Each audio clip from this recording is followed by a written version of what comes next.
आप सभी को नमस्कार। श्रुत लेख संख्या 3, 80 शब्द प्रति मिनट, 5 सेकेंड्स। स्टार्ट। सभापति महोदय, जनजातीय कार्य मंत्रालय महाराष्ट्र सहित सभी राज्यों और संघ राज्य क्षेत्रों में जनजातियों के सामाजिक आर्थिक विकास हेतु अनेक केंद्र प्रायोजित योजनाएं और कार्यक्रम कार्यान्वित करता है। ये कार्यक्रम में रहने वाली जनजातियों सहित सभी जनजातियों के कल्याण के लिए है। वनों में रहने वाली जनजातियों या घटते वन क्षेत्रों में प्रभावित जनजातियों के लिए विशेष रूप से कोई अलग योजना नहीं है।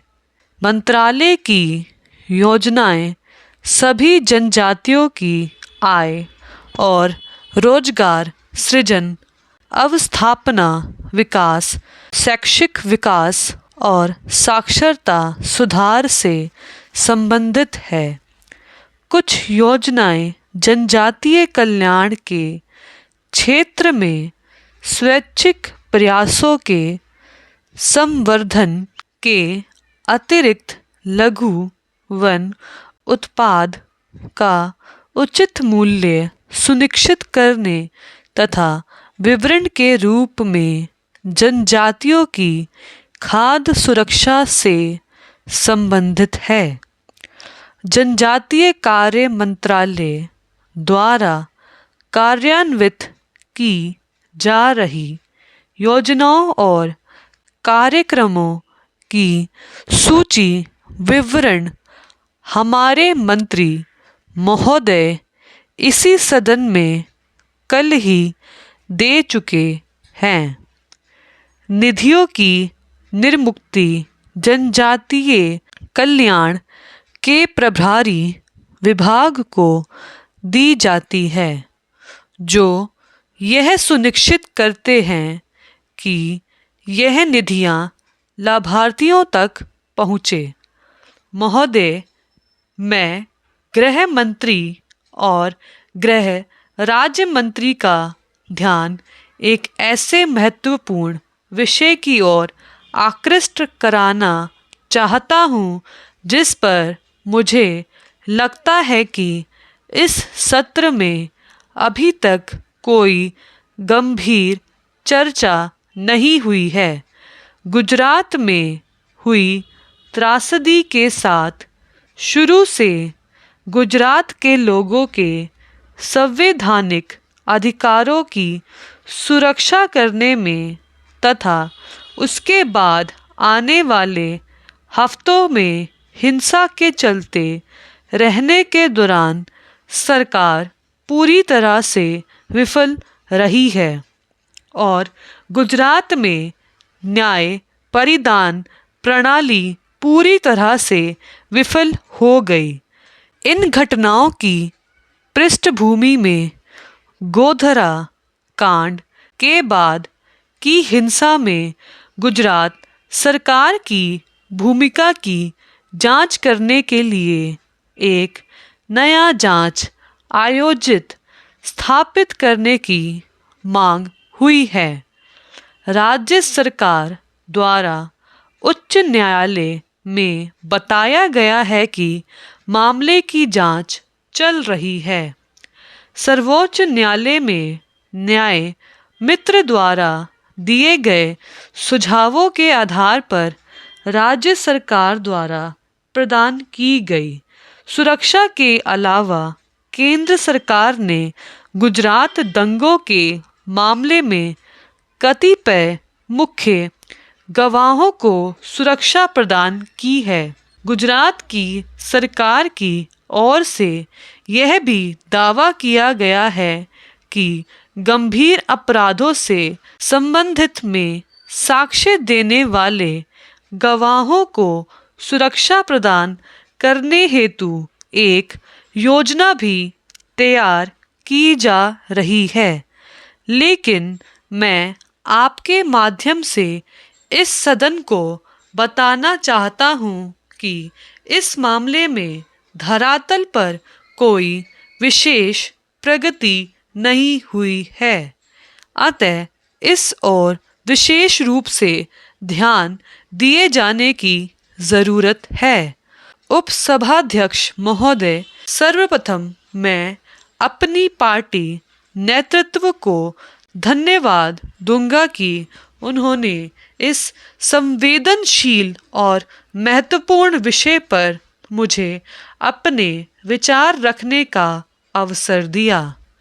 आज सदन में विपक्ष के आचरण को देखकर मुझे घोर निराशा हो रही है, और निराशा इसलिए हो रही है कि हमारे भारतीय लोकतंत्र की परंपरा रही है, इस सदन की परंपरा रही है कि अगर राष्ट्रीय सुरक्षा से जुड़ा हुआ विषय है, भारत की संप्रभुता से जुड़ा हुआ विषय है, भारत की एकता और अखंडता से जुड़ा हुआ विषय है, तो हम अपने तमाम राजनीतिक मतभेदों को दरकिनार करके हमेशा एकजुट रहे हैं। मैं अपनी विपक्षी साथियों को स्मरण दिलाना चाहता हूं कि जब इस देश के प्रधानमंत्री श्री नरसिम्हा राव जी थे,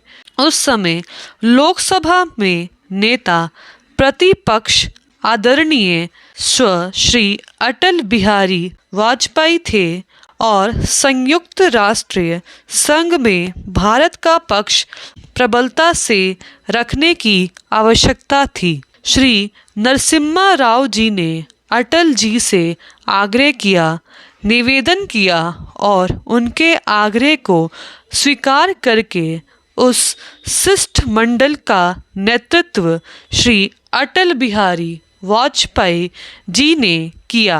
वह देश की सुरक्षा का प्रश्न था, और साथ ही पूरे विश्व को संदेश देने का प्रश्न था कि जहां भारत की एकता का विषय है, हम पक्ष और विपक्ष से ऊपर उठकर एक हैं। लेकिन आज हमारे विपक्ष के साथी जिस आचरण का यहाँ परिचय दे रहे हैं, उसके कारण मुझे घोर निराशा हो रही है। हमारे विपक्ष के साथी उस भारतीय लोकतंत्र का नेतृत्व कर रहे हैं जिस भारत में बम विस्फोटों की एक लंबी श्रृंखला रही है। भारत का शायद ही कोई ऐसा बड़ा शहर होगा जहां पर आतंकवाद के कारण बम विस्फोट ना हुआ हो। उन बम विस्फोटों के कारण सैकड़ों लोगों की जानें गई हैं। आतंकवाद के कारण हमारे देश की सेना में सेवा करने वाले नौजवानों तथा अनेक लोगों को अपनी जान की कुर्बानी देनी पड़ी है। मैं सोचता हूँ कि जो लोग आतंकवाद की बलिवेदी पर शहीद हो गए, हमारी सेना के नौजवान शहीद हो गए, आज हमारे विपक्षी साथियों का आचरण देखकर उनकी आत्माएं क्या सोच रही होंगी? वह लोग क्या सोच रहे होंगे? क्या हमने इसी के लिए अपने प्राणों को न्यौछावर किया था? क्या इसी के लिए हमने अपना सर्वस्व अर्पित किया था? बम विस्फोट के कारण, आतंकवाद के कारण सिर्फ भारत ही प्रभावित नहीं रहा है, बल्कि पूरी दुनिया इससे प्रभावित रही है। स्टॉप। अगर आप लोगों को ये डिक्टेशन अच्छी लगी है तो आप कमेंट बॉक्स में मुझे बता सकते हैं। इस चैनल को आप सब्सक्राइब कर सकते हैं और शेयर कर सकते हैं अपने दोस्तों के साथ। Thank you.